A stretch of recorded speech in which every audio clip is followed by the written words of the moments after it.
Hey, it's Alay in this episode 364 The Orange Pill Investor. We got a part two today. On my way home from the gym, saw that the price was running, so I'm gonna try to sneak in a couple extra trades. Of course, I'm signed out. Of course, I am.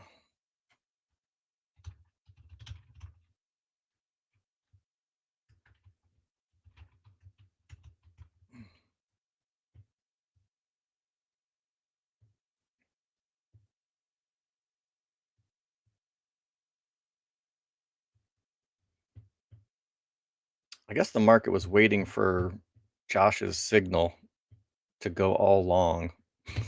like, could you time that shit any fucking better? That's crazy. Um, okay. What was I doing? Why is this small? What the hell's going on here? Why does this look different? There we go. All right, so we hit 300. Um, this isn't like a 100% rule, but a lot of times the market likes just round numbers, and so sometimes when something gets to 290, you can actually place a little momentum trade, and you could go long and then just close that position out once it gets to 300, or you know it could be 190 and then it gets to 200, and this it could go to 305. I mean, it could go to 350 if it can do whatever the hell it wants to do. But I'm just gonna sneak in here real quick and sell a couple more covered calls. Let's just go 305, one strike above at the money, and just grab a couple and try to play a little bit of revenge fantasy, but also maybe um why is it so fucking loud? But also just maybe 300 is a psychological number. Maybe we hold that for Friday. Maybe we don't, but that gives me a little bit of cash that if we do close out at 300 at the end of the week, that's going to help me close some of these other positions that I'm getting wrecked on. And so the other thing that I may do, and I could just wait until Friday, but I've got these positions that are in profit, so I could double up almost on any of these positions. And so right now it looks like I'm going to have to come up with at least 10 times. What is that? Jesus Christ, is that like 40 grand? That's unfortunate. Um, hell, even my Septembers are in profit. That's cool. So worst case scenario is I have to close some of these long positions. And even if I have to close some that are losing positions, they're still up over this past week. Um, these are just, on the above break even here, so I could close any of these. And that's basically the purpose of these, right? So all of the profits that I've been collecting from these covered call positions has been getting plowed into long leverage long term. And so this isn't the end of the world, getting um, punked by these things. But let's just go ahead and assume that the price stays 300. And I'm just going to close half of these. Whoa, whoa, whoa, whoa. Oh, not 10, 5.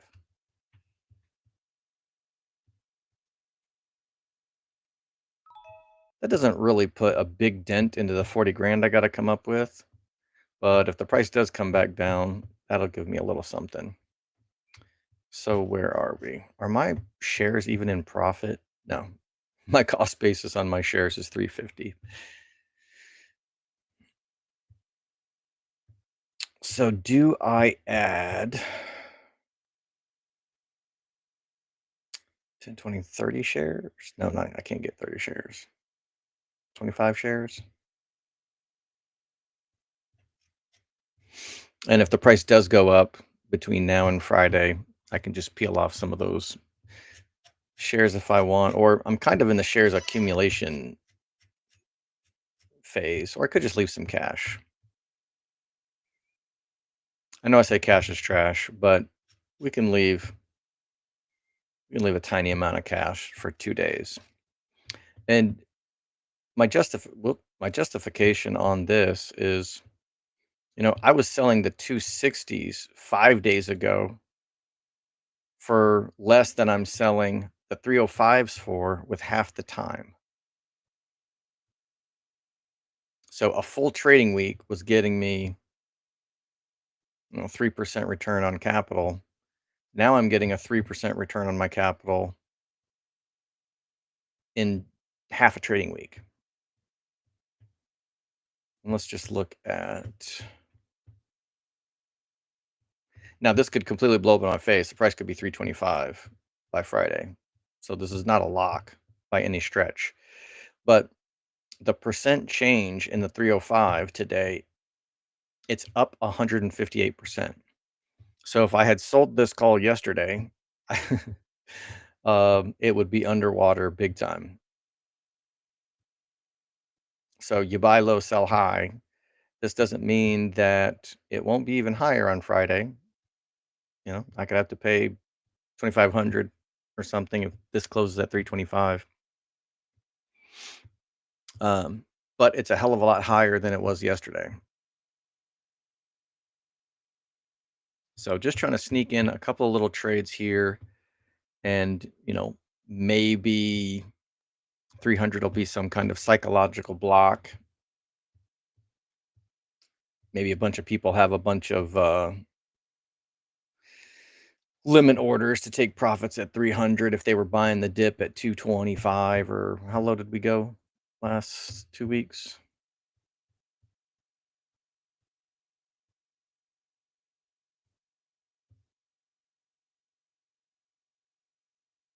239. I thought we hit 225 or something. It might have been after hours. Whatever. Doesn't really matter what it was. Yeah, 225 after hours. So if people were buying the dip here, there could be some profit taking. Not really scientific. This is not a lock. This is the same risk that I'm always taking, right? So I took risks here, got wrecked. It's all part of the game. Um, yeah, I don't think I'm inclined to do anything else in this account. This type of move, it's a nice little pump, but it's not anything to get like crazy excited about, right? We could be at 250 in a week. We could be at 350 or 450 in a week. There's no telling really. You know what? I want to see. These cost me about 250.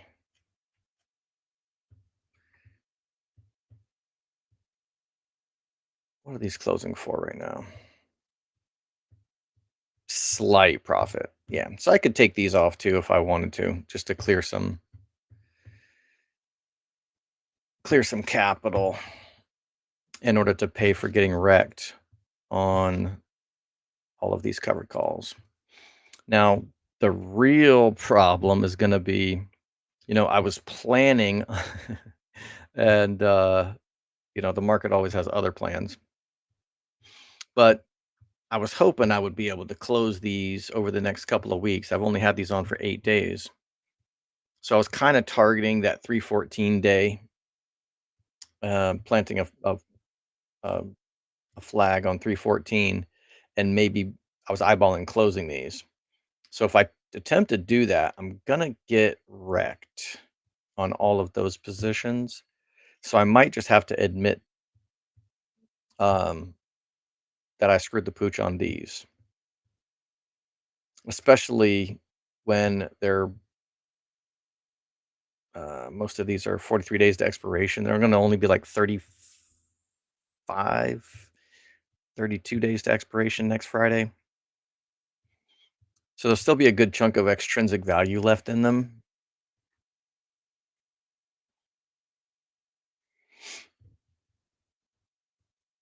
So that'll be interesting. I may have to peel off a bunch more either long calls or shares to pay to close those. So we'll see. And this is the only account that I think I really have that kind of flexibility to even I've got so much uncovered. Um,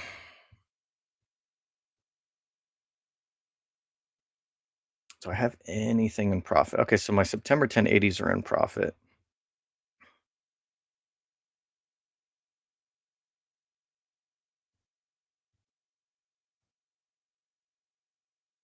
So if I have to pay to close or roll these, I can just peel these off and not have to worry about dipping into margin.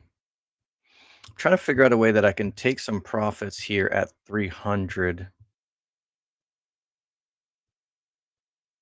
I don't have 100 shares, so I don't think it would be a good idea for me to see. Do I have enough delta to actually?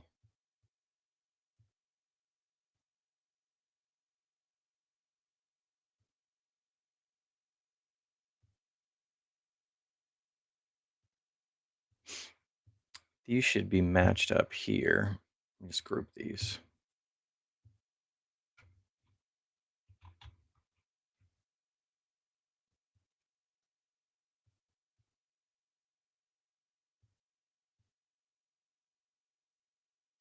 Then I've got one additional that I probably paired up here.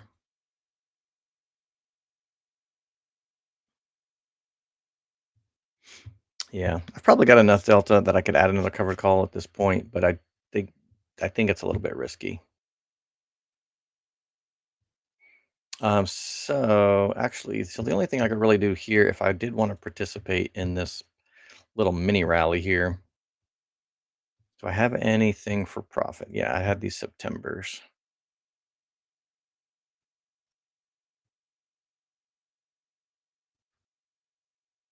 Hmm.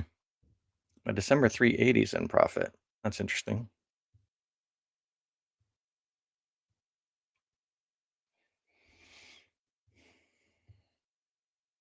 I don't know that I want to close that one. Let me just anticipate what it's going to cost me to close this on Friday.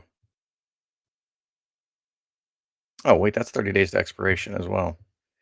So I can kick the can down the road if I don't want to deal with these. Interesting.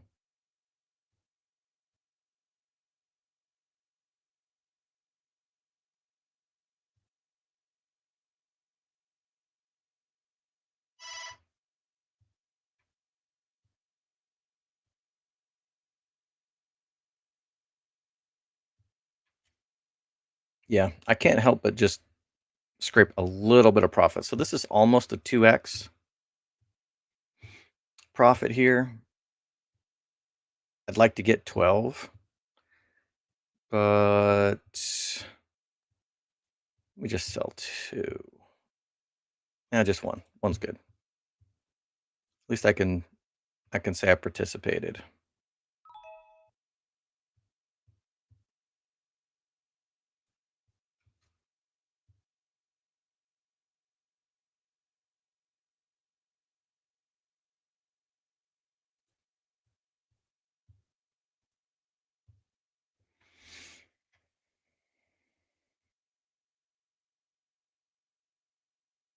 All right, I'll leave that in cash in case I have to deal with some rolls, or excuse, to close these upside down positions. And let's take a look at my allowance. Do I have any winning positions here? Yep, my Septembers. Similar situation. I can close one of these for almost a double up.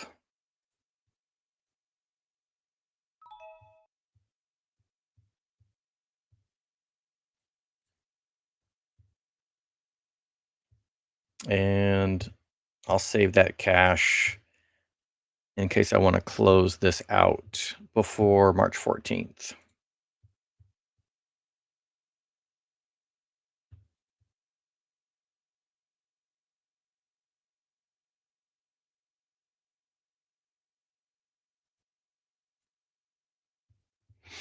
All right, the challenge account. This little rally helped helped this account greatly. I think I'm only down like I can't remember 20 grand now, something like that. Um, do I have anything in profit here?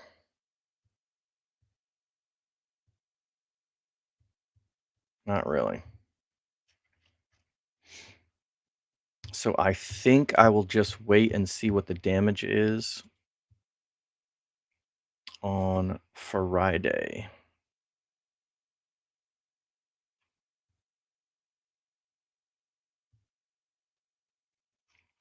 I'd like to add another covered call, but I don't think I should.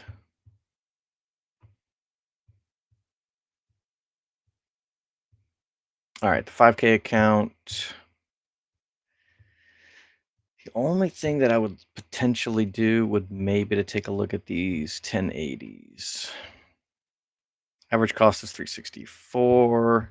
Can't quite get a 2x profit on these.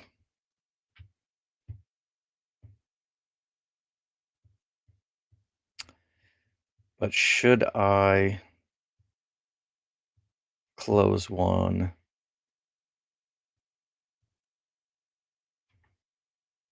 just to say that I did?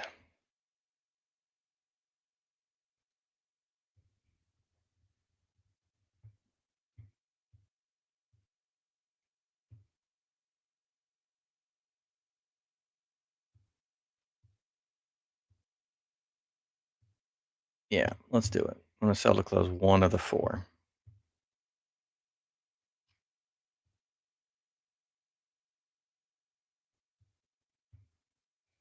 Cool.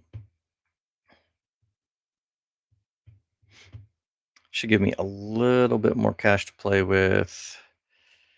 800 bucks. I could probably sell a put in CLSK. What's CLSK doing? So it's up 8% today.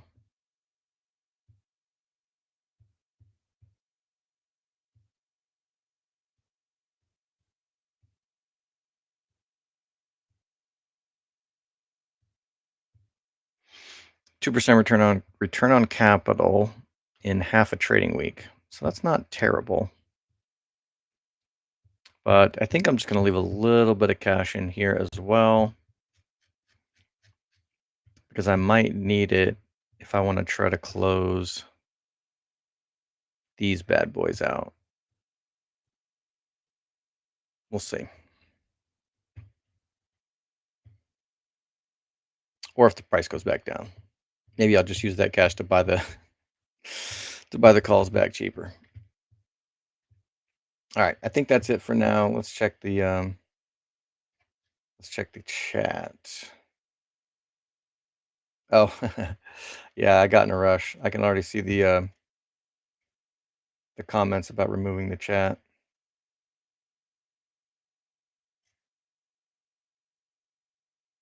What's up, Deckard? Yeah, Rico. Josh's signal for sure. What's up, Rob? Bitcoin gonna create the ultimate pain trade this afternoon. Oh yeah, I'm feeling it. Have we read the Howard Lutnick news about soon incoming Bitcoin strategic reserve? Yeah, I'm guessing that's what the sentiment is trusting off of. Diz, you should remove chat from the screen as people can see it themselves and full screen your entire screen plus cam to the fullest. Yeah, I was in a rush. I do forget that a lot, so appreciate the reminder. People can theater mode. Yeah, absolutely. What's up, Emperor? I'm on vacation. Had to tune in. Wonder if I should offload this nice April 17th call now. Yeah, April's getting close. I mean, oh, April. Oh. Some April 430s. Yeah, so that's 6 weeks away. That stuff scares me, but, I mean, we could easily expire in the money, but man, it's the closer it gets to expiration, the more it feels like gambling to me. Deeply says the 275, 277 rolled into $50,000 worth of 312, 317s. Credit spreads?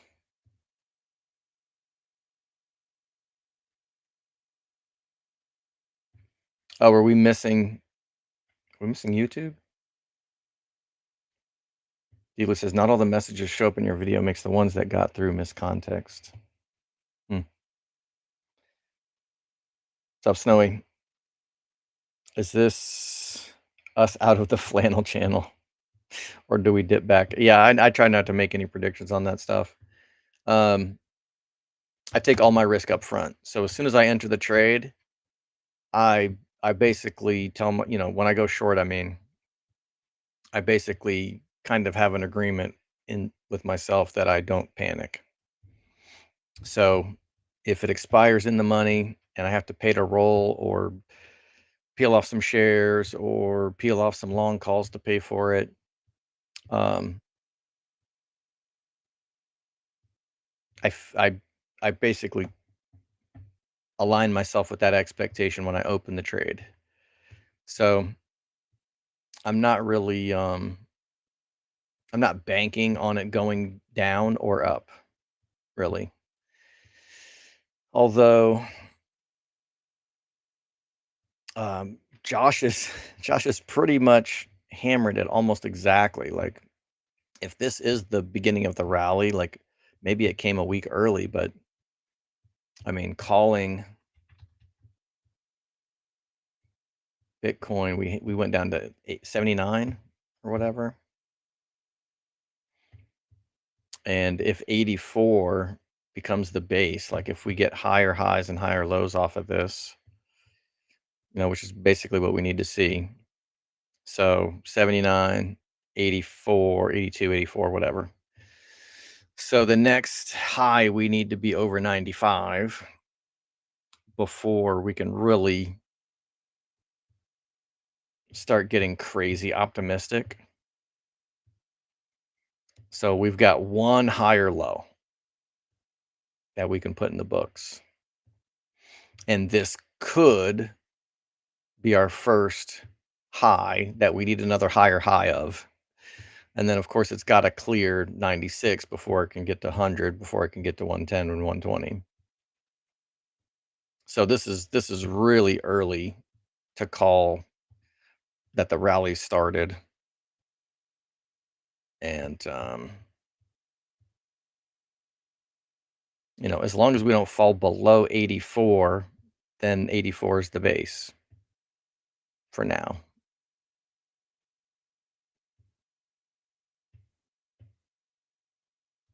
Deeply, you should know by now, Soleil isn't predicting anything, flannel channel, dip timing, or otherwise. Yeah, my magic 8 ball is just for funsies. What's the minimum number of strategy shares you think a noob should hold before selling a covered call on 100 of them?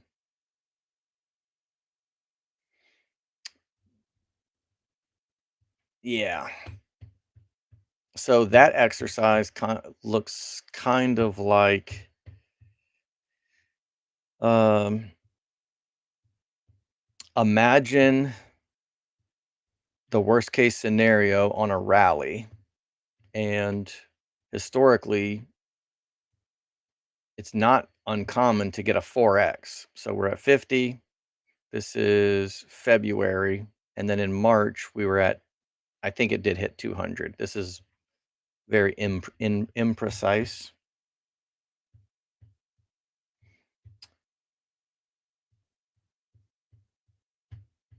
But, 4x move in a month. And then we did it again. So we were at like 115. We got to 500 almost. I think we hit 500 after hours. So if you're looking at a 4x move in a month, it kind of depends on which, you're selling weeklies or you're selling monthlies. And so if if you're selling a covered call right now, and the price goes up to 1200, that's gonna be pretty hard to come up with $900 a share times 100. So 90 grand per contract. So if we come up with, let's just do calculator, so I don't have to do mental math.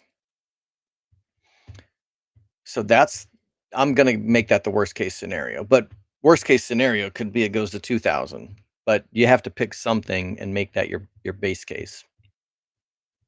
So my base case, worst case scenario would be that for every covered call, I gotta come up with 90 grand, and the price is going to be 1,200 a share. So how many extra shares would I need uncovered? Whoops, divided by 1,200. How many uncovered, unlimited, or upside shares would I need to come up with 90 grand? Yeah, 90 grand. I need 75. So if you sell a covered call, at the money, right? If you sold the 305 strike and the price goes to 1,200, you got to come up with 90 grand to cover. You need 75 uncovered shares for every covered call. If you want to say that you think the max pain would be half of that, and you got to come up with 30 grand divided by, now the price is 600 a share. You'd need 50 uncovered shares for every covered call to make sure that you don't, at least go under 100 shares.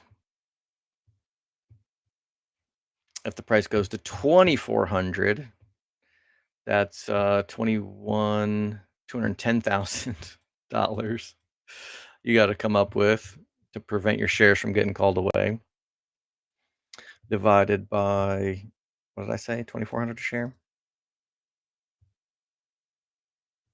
You'd need 87 and a half shares per covered call in order to make sure that your 100 shares don't get called away. So you'd start out with 187 shares. You sell a covered call on it,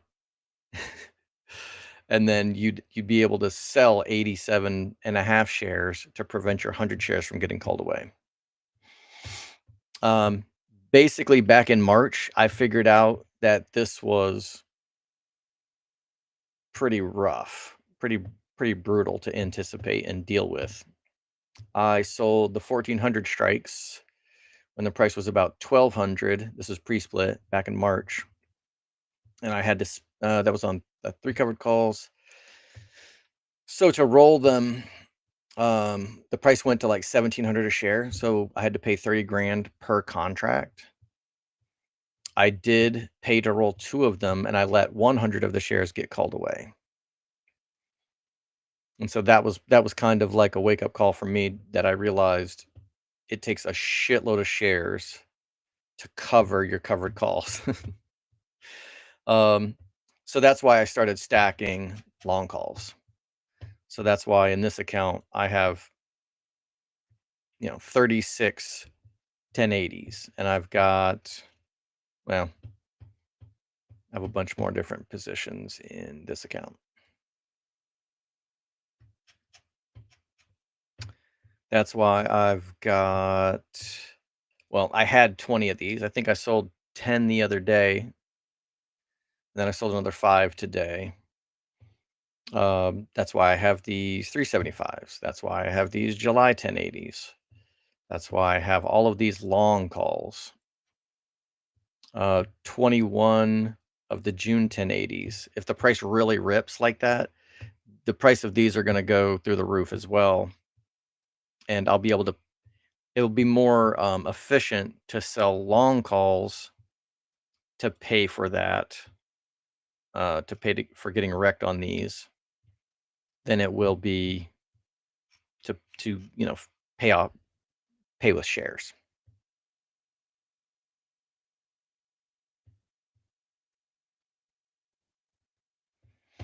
Yeah, so I can't say for sure, it's all based on your expectations, and it's all a guessing game.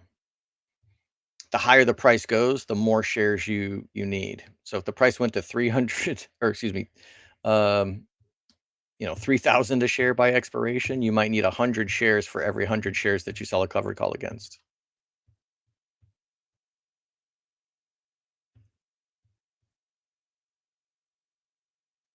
Good question. You are asking the right questions. That's what you should be thinking about. If you don't want your base, a main stack that you don't want to ever get called away, those are the questions that you should be asking. Yeah, I wanted to wait for Josh's prophecy, but playing with fire. Me too. I was like, okay, I've got another week to close all of these positions down, and we got chaos. Christmas came early.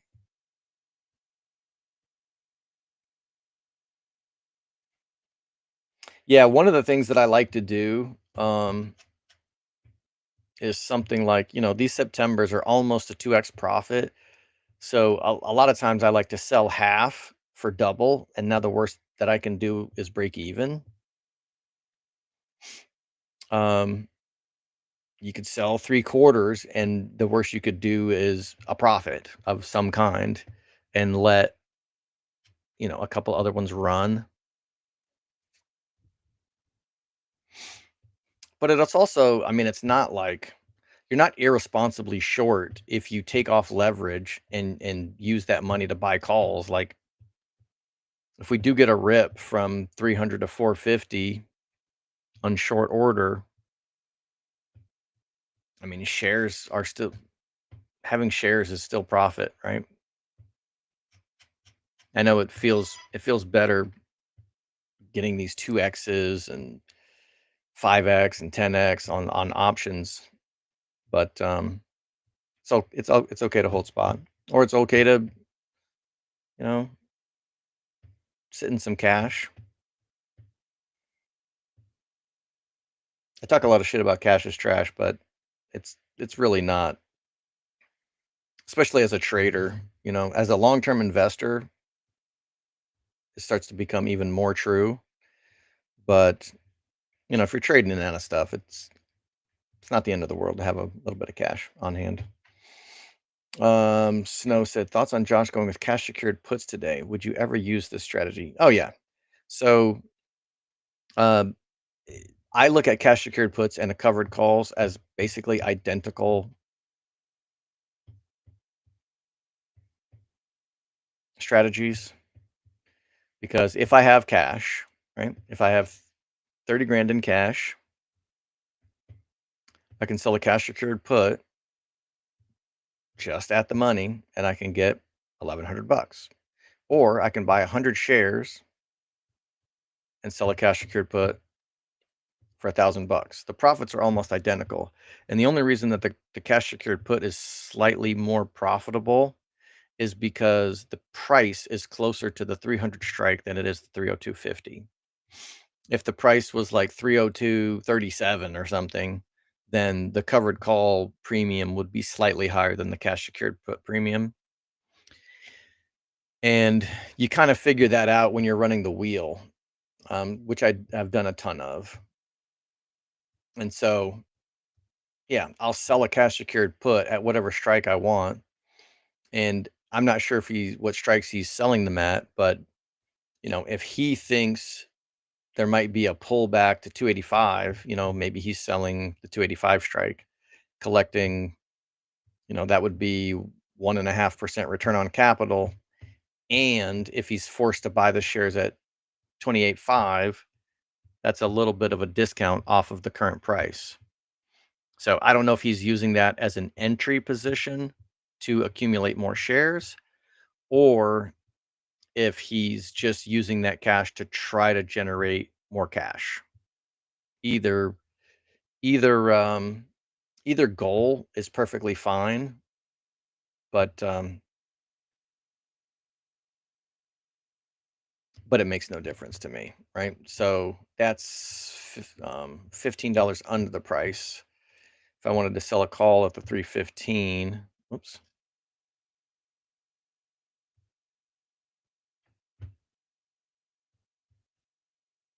yeah, 500 bucks. It's the same, right?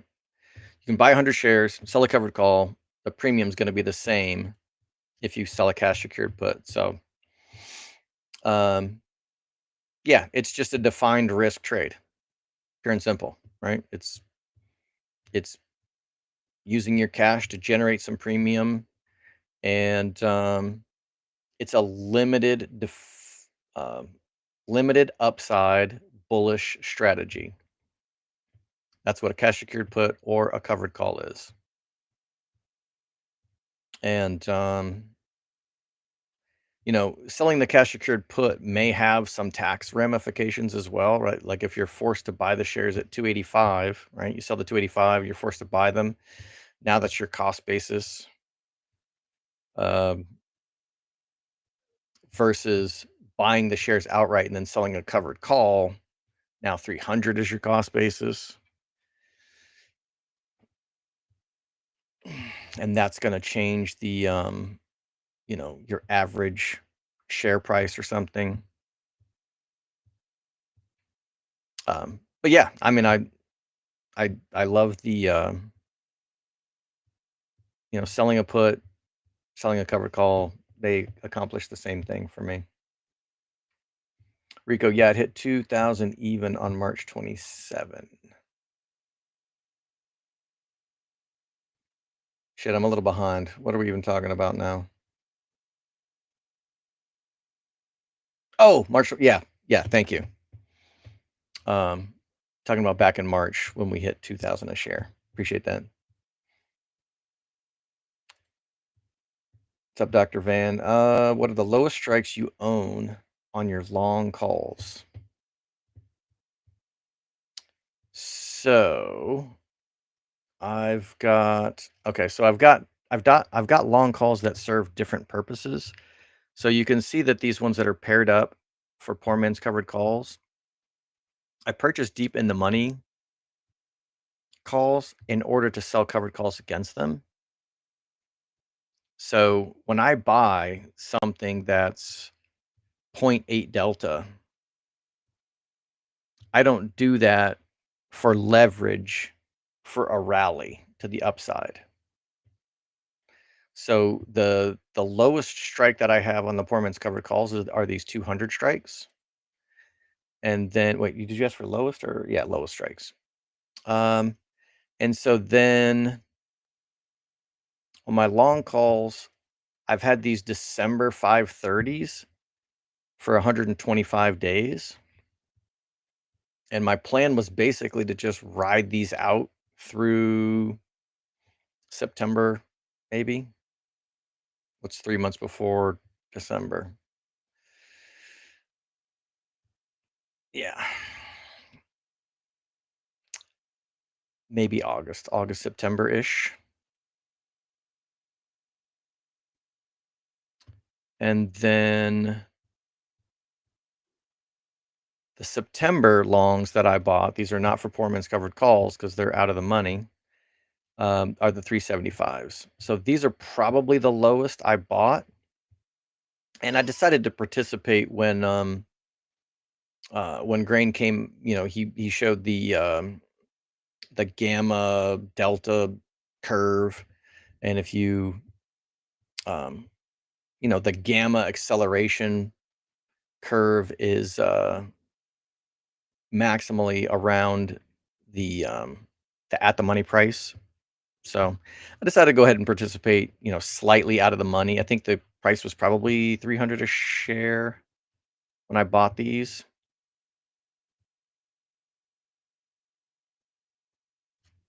but for completely speculative purposes, right? So if I'm trying to buy a lottery ticket and I want to capture, lottery ticket money, if we do get a move to 600, 750, something like that in short order, in 4 to 8 weeks, I generally buy the I just go to the top of the chain. Um, as long as we're in a fairly low IV environment. Locally, IV today is going to be much more than it was a week ago, but compared to November or even last March, this IV is not much to really speak of. So it looks like the 375s are the lowest I have that are purely speculative. But if we're talking about poor man's covered calls, I've got the 200 strikes. But I didn't buy these for unlimited upside. I bought these to sell covered calls against. So I buy different strikes for different purposes.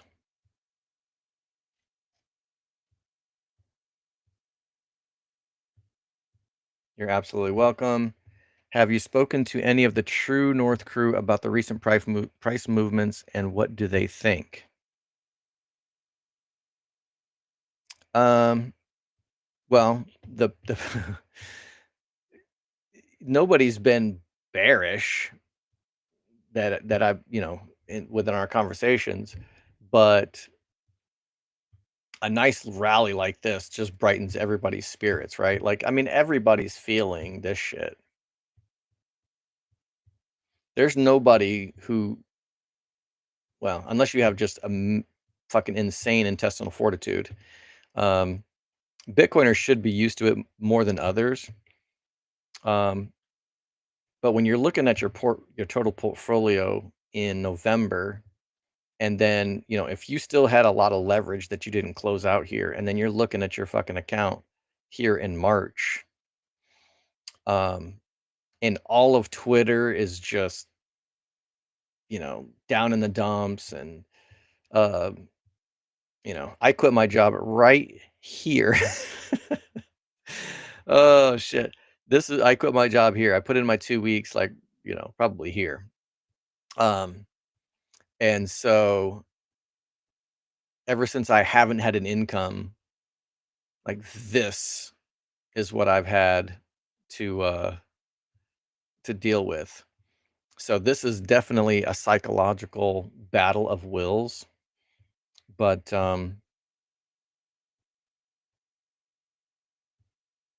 yeah, as far as I know, most people's spirits are high, but I haven't heard anybody saying, "Oh yeah, this is," other than Josh, who's got fucking balls of steel and he was calling 314 as the diving board or whatever the hell it is. Um, that's the end of the flannel channel. um, but yeah, he's the only one that's got the guts to really draw a line in the sand and make those kind of calls. But yeah, everybody feels the pain here, right? We're not immune to that. And everybody feels that, like, sense of relief, like, oh, like, whew, let me wipe the sweat off my forehead, right? Um, and I don't have a like an in-depth accounting of everyone's portfolio, so I don't know how many people are leveraged to the tits like I am exactly, and how many people are just in spot. Not everybody in the group is a fucking degenerate options trader. So, um,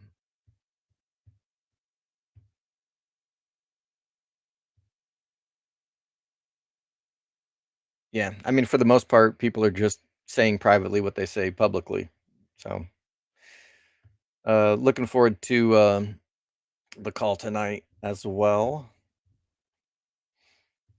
Deeply don't know why people thinking Josh is long in the sense that he's predicting the end of the flannel channel. He's selling cash secured puts because he thinks we're not ready. Well, cash secured puts are a limited upside bullish strategy. So it's not unlimited upside and um, it's not leveraged to the upside. Half Josh's call or half of Josh's cash still chilling and not yet deployed. It's a nice little pump, but especially with macro short-term bearish. Still, Grain mentioned today, I'm sticking with smart money. Rockets not yet launching. Yeah, I'm gonna basically assume that his original call is correct. He's been so spot on with everything. So maybe I'll get a chance to close these out by the 14th without without taking it in the shorts too hard. Strategy's already back to sub 3. Really?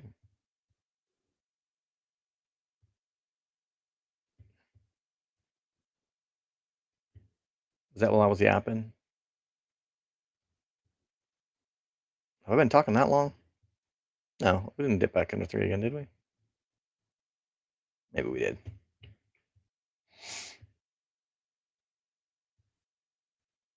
Let's see. You've got the June 350s. Yeah, I'm a little bit worried about some of my Junes, like my 1080s. Where are those bastards? These guys. So these are down like 75%. I'm probably gonna need a pump to what, 500 a share before these are in profit. I mean, I could plug these into options profit calculator and figure that out, but just where the hell to go? Just ballparking it. Um,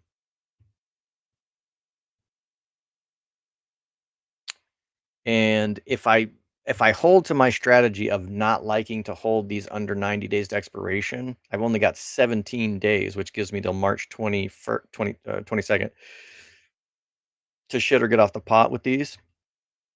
And I don't I would love to see 500 a share by then, but I'm really not counting on it. Um,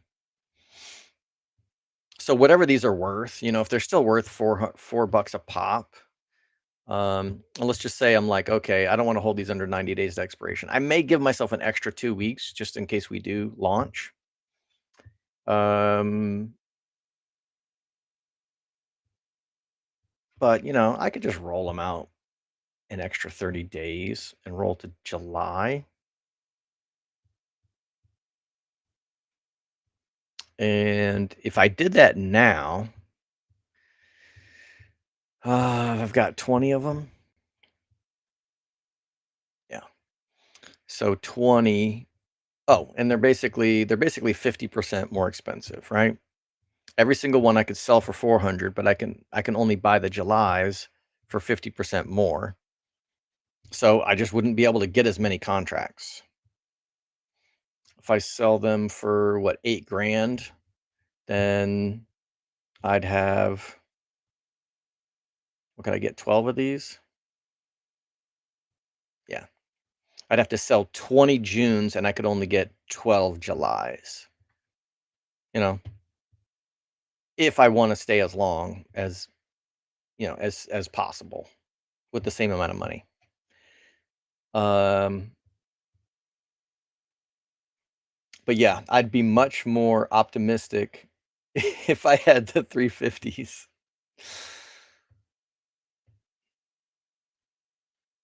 Dex says when we pumped to 500, I tripled down on a 3x leveraged long. I managed to close it soon after and get out with profit, but only 15% of what I could have. When we pumped to 500, you tripled down on a 3x leveraged long? Jesus. Okay. Appreciate it, Snowy. Yeah, that was brief. Let's see how strategy closes. Yeah. Yeah. Um, and here's the funny thing, like, I have so many long positions, like, all of these Septembers, all of these longs here.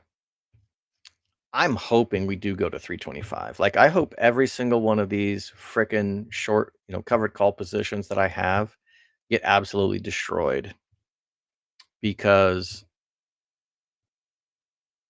of how much leverage long I have, right? All of this stuff is just all long, unlimited long, long, long, long, long, long. And before I saw Quant Bros 1, I never traded like that. So it wasn't until Quant Bros 1 that I was like, "Oh shit, this thing really could be a lottery ticket. Like unlimited upside really does exist and I need to participate in it." Um, that did great in November, but I was a relatively experienced option seller, but I'm still in November, I was still learning the ropes of what to do when you do hit the lottery, right? So I hit the lottery here, but I'm like, well, maybe the lottery goes bigger. Maybe we're going to 1,000 a share. And so I ignored all the signals, right? I ignored this implied vol that was through the freaking roof. Like this probably wasn't just 52-week implied vol highs. It wouldn't surprise me if this was like all-time highs ever for the stock. I mean, maybe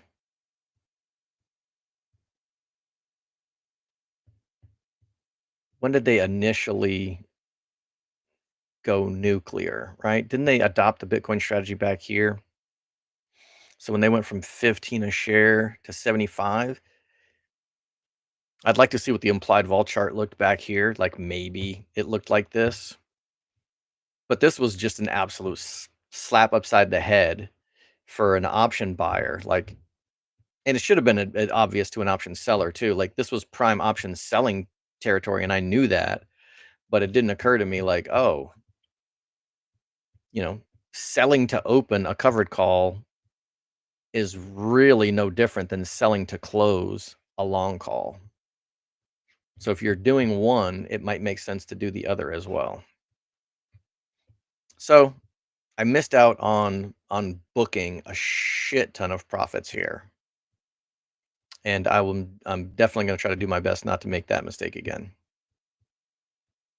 In March, in March I made the mistake of being too short, right? I talked about selling the 1400 strikes when the price was 1200 and then the price went to 1700. I think that was probably right here ish.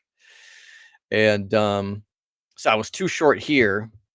I was too fucking long here and didn't close the longs. And so,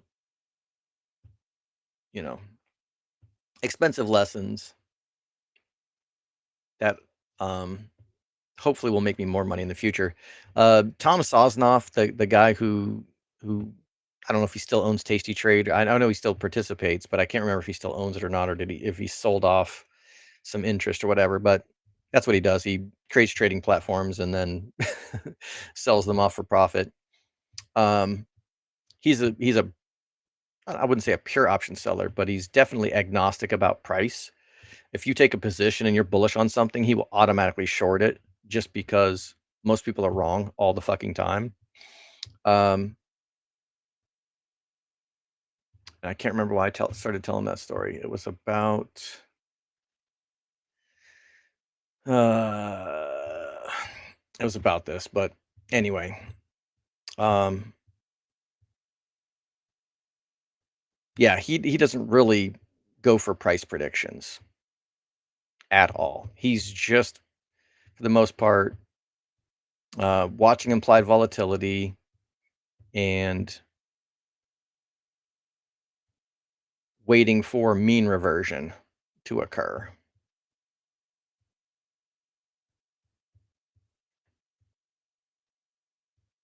And so it's been very hard for me to bend my mind around taking a different um, philosophical view of the market because that was the guy that I looked up to a lot um, when I was learning options. I watched hundreds of hours of their research. So,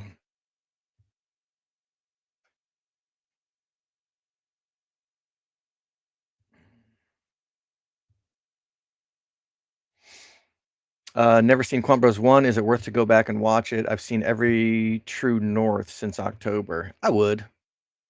I would. It's kind of like you can see what people were saying like before, before November really happened. I mean, they were talking about where this could go. Were they talking about, I think they were talking about before this March. I don't know. It might have been right in the middle of this March rally. Can't remember.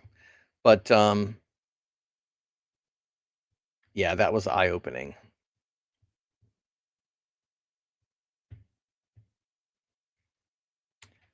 Deck, if they announce something concrete on SBR on Friday and we don't pump, how concerned would you be? Not concerned. All of these little announcements, they're just repricing events that don't mean jack to me long term. Like, um, if they announce the SBR and then at some point they have to admit they're not doing it, then the price is going to crash 10%, 20%, some kind of thing.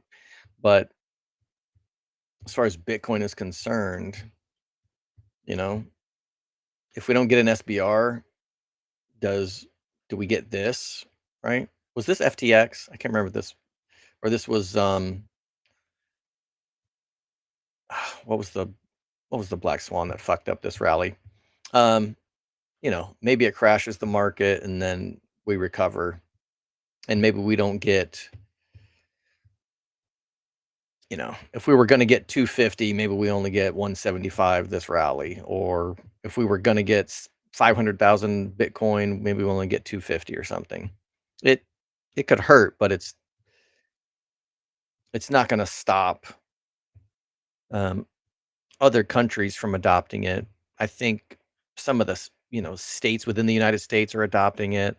It's not going to stop companies trying to save themselves, like and run the Sailor playbook. Um, it's not going to stop people from pouring money into the ETFs. All of that stuff is long term um, bull fuel, and the United States cannot pay its debts at current interest rates. So interest rates have to come down. Now, if the Fed digs in their heels and they're like, fuck Trump, and, um, you know, we do what we want to do, you're not the boss of me type shit. Um,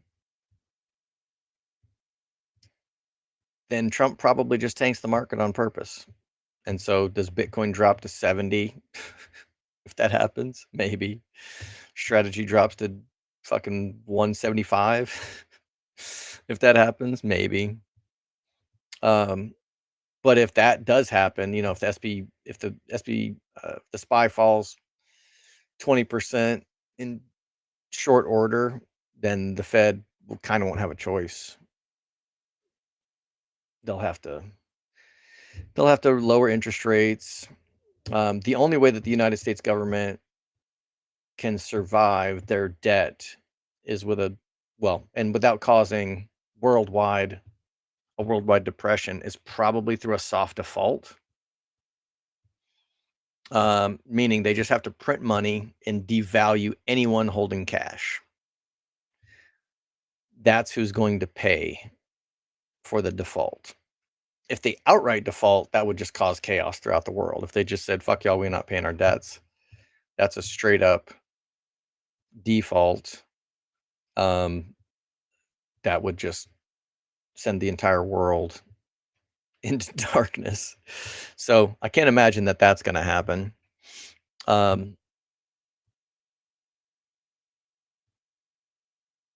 some people think that they should print money to buy Bitcoin. I mean, that would save the United States potentially, but that's just stealing from people who are hoarding cash or who have any type of cash, right? Anybody who doesn't make a lot of money that's got, just enough cash in their checking account, like they're the ones that are getting poor off of that. So even the argument of printing money to buy Bitcoin to save the countries um, and balance the budget, that would be on the backs of anyone earning cash. You know, a dozen eggs would be $20. um,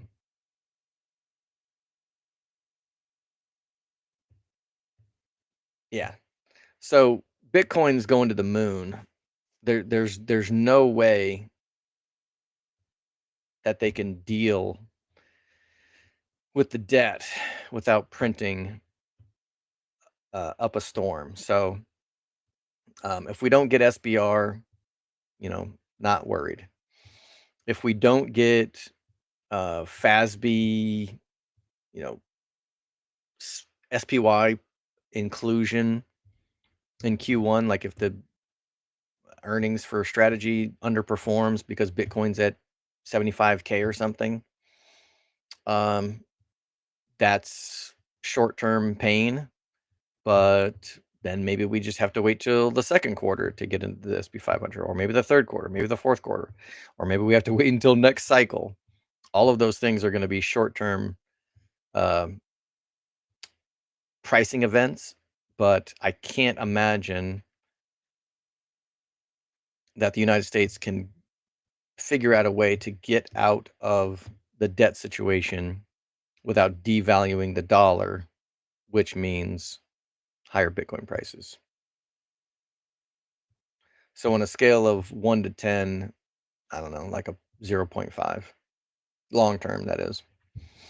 Robert, trying to write out a couple of covered calls for March 14th, 320, silly or not, did not close it at 90%. Oh, that sucks. Meaning like you sold it for a grand and you could have closed it out for $100 and just wanted to grind it out. Um, yeah. Um, yeah, that's too tough to call. I mean, you just have to look at the trade-offs, right? So you could, no matter what you do, the market loves to punish you. So it's kind of like Murphy's Law. So if you close it now, then the price will stay under 320 by next week and you'll be kicking yourself. And if you don't close them out, the price will probably be at 350 and you'll be kicking yourself for not having closed them out when you could. Um,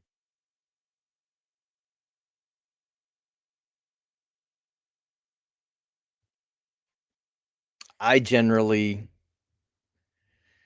I generally try not to close mine early. Um, but if I've had my calls open, for 45 days, then I start looking to close them or roll them when they've got about 20, 25 days left on them. So you'd be fine if you want to close them out now. Like you could argue that there's not a lot of, well, let me just look and see. 320s.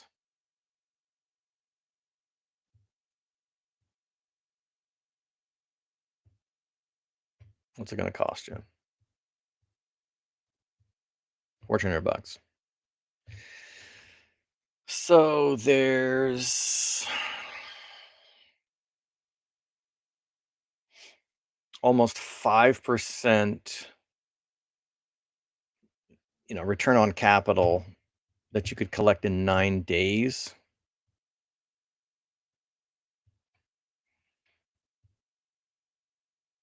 Yeah, I can't say one way or another, but like this is the type of trade that I would consider consider opening,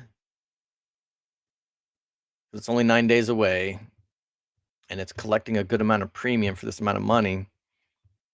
So if I would sell this to open it, I really wouldn't be buying it to close it. But it's,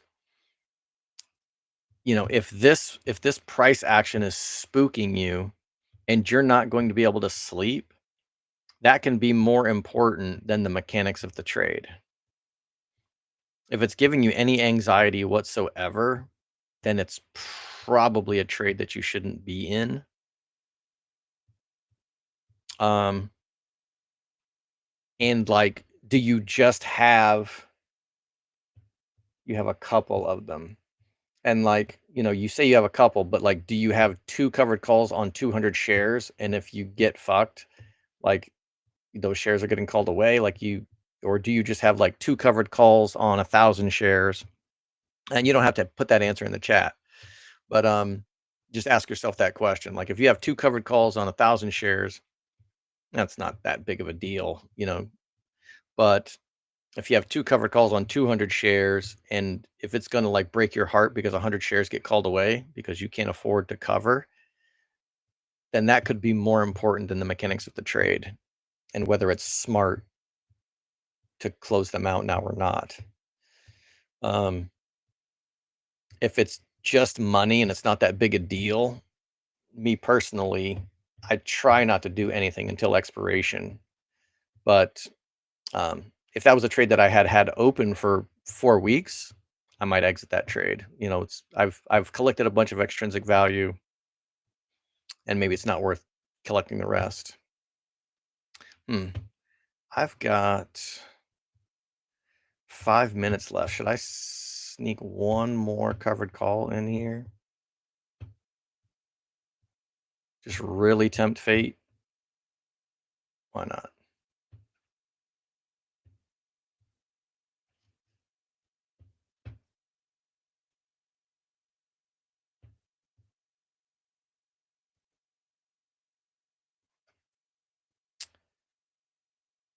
Can you see me at the casino just double or nothing constantly? Let's do boom. Just a little nibble.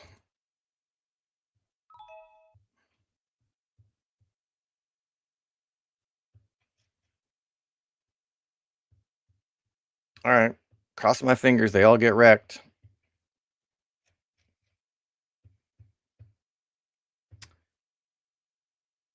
Never silly taking profits. Yeah, absolutely. Rob gave up 300,000 in call profits back in 2015 when Icon announced his stake in Apple. Best worst lesson ever. Every option trader learns at some point. Oof. Oh, the China mining ban. Thanks, Eric. I think it was the release of futures to stop the rally. Oh, yeah. I assume everybody knows everybody, but Josh Mandel is one of the MSTR True North members, and he's an experienced market maker from back in the day. He used to be a market maker, so he was a part of the evil empire, and now he's doing a bunch of retail trading. And months ago, when we were, can't remember what Bitcoin was trading at. It was probably over 100,000, and he basically was like, "Nah, we're gonna get a correction to 84, and you know, then we'll springboard off of that on on March 14th."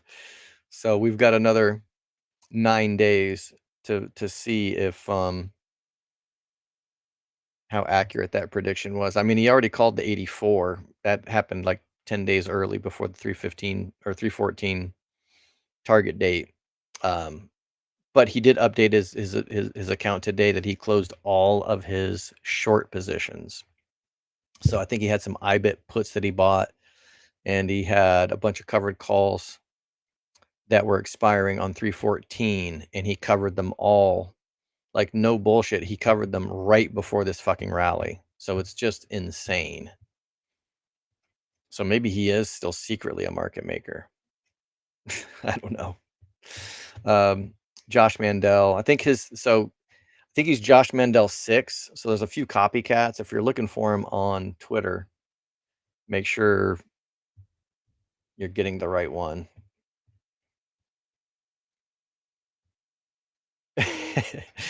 If eggs are going to $20, we should hodl hens. Yeah, man. My neighbor across the street's got hens, and every once in a while she'll put a few extra in the mailbox that anybody can just grab. And I love that shit. I might have to do it, but they're probably a pain in the ass too. Yep, that's the one. Thanks, Dr. Van. All right. I don't think anything too crazy is going to happen in the next 2 minutes. So fun to come in and sneak a couple extra trades. You know what? Should I take a little bit more profit? Just a little. Where's my Septembers that were in profit? I can't actually double up on this one. Let me sell one more. Can I get it before the bell? Cha-ching. All right, that's it. Be good, y'all.